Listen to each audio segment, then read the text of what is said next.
They stood in the driveway like they'd just walked into a crime scene. My mother's mouth twitched first. My father's arms were already crossed. And behind them, my brother's kids were whining about the heat, his wife tapping her phone, already bored.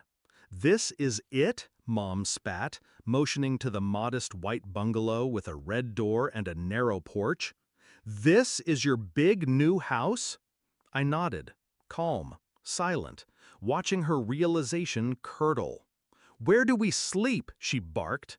I held her gaze and set it flat. "You don't." It wasn't always like this. There was a time I thought I mattered, a time I believed family was a place you belonged, not a test you had to pass.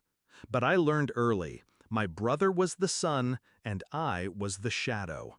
Jason, the golden boy, the firstborn, married by 24, 3 kids by 30, a promotion, a dog, matching sweaters at Christmas.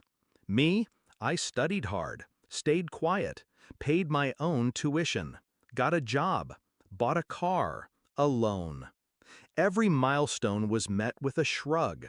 But if Jason so much as sneezed, Mom was there with soup. The final break didn't happen in a blaze. It happened with a question. "I'm thinking of buying a house," I'd told them. Mom immediately cut in. "Oh, perfect! Make sure there are at least 5 bedrooms. Jason's family can't be cramped when they visit." I blinked. "I'm not buying a house for them." "You're being selfish," she said. "You don't have kids. What do you need space for?" I laughed. Small, tight. She wasn't joking. Dad joined in. "You have no one to come home to. It's only fair you make room for family. Only fair." That stuck in my throat like a nail. That night I couldn't sleep. I thought about all the birthdays they missed, the job offers I celebrated alone, the way they always asked about Jason first. I remembered sitting at Thanksgiving while they passed him the biggest piece of pie and told me I was so independent for not needing attention. I thought about the text Mom sent last year. "We won't be visiting for your graduation. Jason's kids have a recital." And I thought, what would happen if I stopped trying to be chosen? I started planning in silence. I researched homes, quiet neighborhoods, small yards, peaceful corners. 2 bedrooms, one for me, one for an office. No guest room, no space for guilt, no room for manipulation. I signed the papers within 2 weeks, didn't tell them, didn't send pictures. When they found out, through a post I made for friends, Mom called immediately. "You bought a house and didn't tell us? You weren't interested."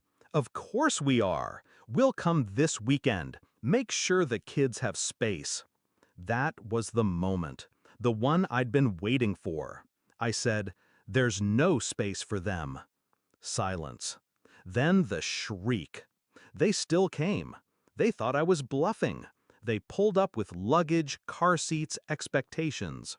I greeted them at the door, alone. No welcome mat, no smiles, just keys in my hand and steel in my spine. Mom peered past me. "Where are the other rooms?" "There aren't any." Jason stepped forward. "You knew we were coming." "I did." He frowned. "So where are we supposed to sleep?" I smiled. "You're not." They didn't understand. They still thought I could be guilted, reshaped, scolded into submission. Mom raised her voice, called me ungrateful, said family sacrifices. I nodded slowly. Exactly. I sacrificed enough. I gave years of trying, of shrinking myself to fit inside someone else's story. Jason scoffed. "You're being dramatic." "No," I said. "I'm being free." They didn't stay long. 15 minutes of stunned silence and sputtered insults. Then the slamming of car doors, the engine roaring down the street. And me? I stood alone on my porch, unbothered, unburdened.